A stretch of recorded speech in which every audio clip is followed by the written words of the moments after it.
Former NFL pro Darrell Green talks with his family about the loss of a loved one caused by smoking. So what do you guys miss most about Grandpa? What I miss most is going to church with Grandpa, because those are memories that you always have. Like those Sunday rides, if you could be in that car, listen to him and Grandma.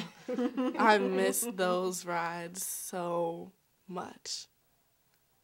I miss when he would help us decorate Eloris's house.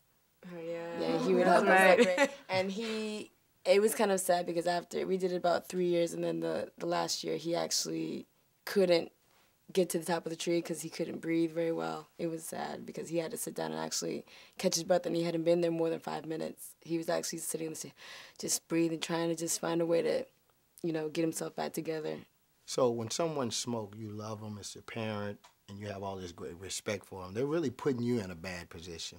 They really, and talk about that, how really they do put you in this awkward position of trying to love and respect them, but yet you go into bed concerned about them, that they won't be here, but yet you don't feel free enough to engage them.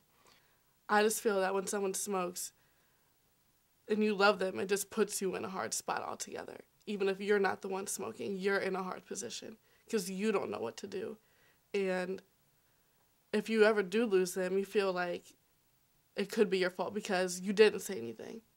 And speak up, because if they care about being here tomorrow, they'll stop. And if they can't stop, they should try.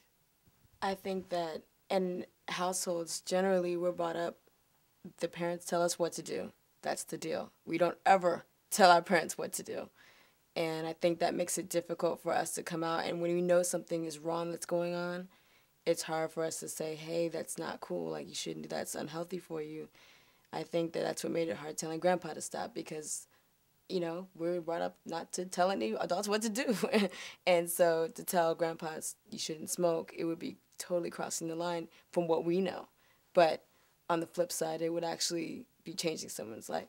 As one of the only boys, I just felt like Grandpa was more like just kind of an associate, like a friend, like when we would talk. So sometimes I would just call him out, and, I would mess with him, but I would really say, hey, you need to stop. And sometimes I would say it in a different type of way that probably wasn't respectful, but how else can I say it?